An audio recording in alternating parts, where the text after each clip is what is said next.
ওল্ডহামে বসবাসরত Asian community বিশেষ করে বাঙালিদের মধ্যে বিভিন্ন ধরনের ক্যান্সার সম্পর্কে সচেতনতা সৃষ্টি এবং কিভাবে এনএইচএস থেকে এই ব্যাপারে সাহায্য পাওয়া যাবে এ বিষয়ে আমানা ফাউন্ডেশনের উদ্যোগে এক সেমিনারের আয়োজন করা হয় রোববার স্থানীয় ওবি মিলেনিয়াম সেন্টারে। বিস্তারিত জানাচ্ছেন আমাদের প্রতিনিধি সৈয়দ সাদেক আহমেদ। ওল্ডহামে বসবাসরত এশিয়ান কমিউনিটি বিশেষ করে বাঙালিদের মধ্যে বিভিন্ন ধরনের ক্যান্সার সম্পর্কে সচেতনতা সৃষ্টি এবং কিভাবে এনএইচএস থেকে এ ব্যাপারে সাহায্য পাওয়া যাবে এ বিষয়ে আমানা ফাউন্ডেশনের উদ্যোগে এক সেমিনারের আয়োজন করা হয় রবিবার স্থানীয় বিএ মিলেনিয়াম সেন্টারে। মোজাহিদ খানের সঞ্চালনায় মূল আলোচক হিসাবে উপস্থিত ছিলেন বাংলাদেশ মেডিকেল অ্যাসোসিয়েশন ইউকের সাবেক চেয়ার ডক্টর মোশাররফ হোসেন। আলোচনায় আরো বক্তব্য রাখেন ওল্ডহাম ইভিনিং ক্রনিকলের এডিটর ডেভ উইলি ও এনএইচএস থেকে মোহাম্মদ শাহজাহান। আলোচনায় বক্তারা ক্যান্সারের কোনো সিমটম ধরা পড়লে দেরি না করে ডাক্তারের পরামর্শ নেওয়ার আহ্বান জানান। যে কোনো বয়সে ক্যান্সার হইতে পারে।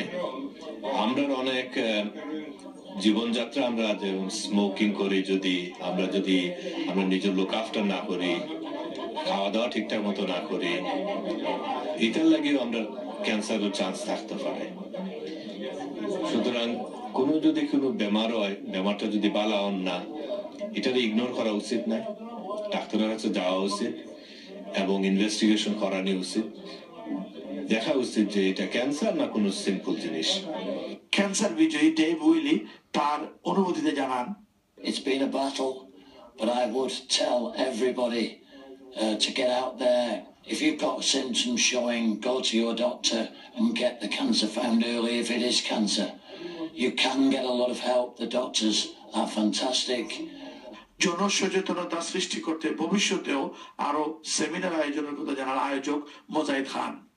আমরা সকলে জানিয়ে দিতাম চাইলাম যে ক্যান্সার কি জিনিস, ক্যান্সারের লক্ষণ কিলা হইতে পারে এবং কোন সার্ভিসেস আছে, স্পেশালি জিপিটা কি শুরু করে কত ধরনের সার্ভিস আছে যেগুলো তাই অ্যাভেল করতে পারবা, হয়তো অনেকে জানেন না।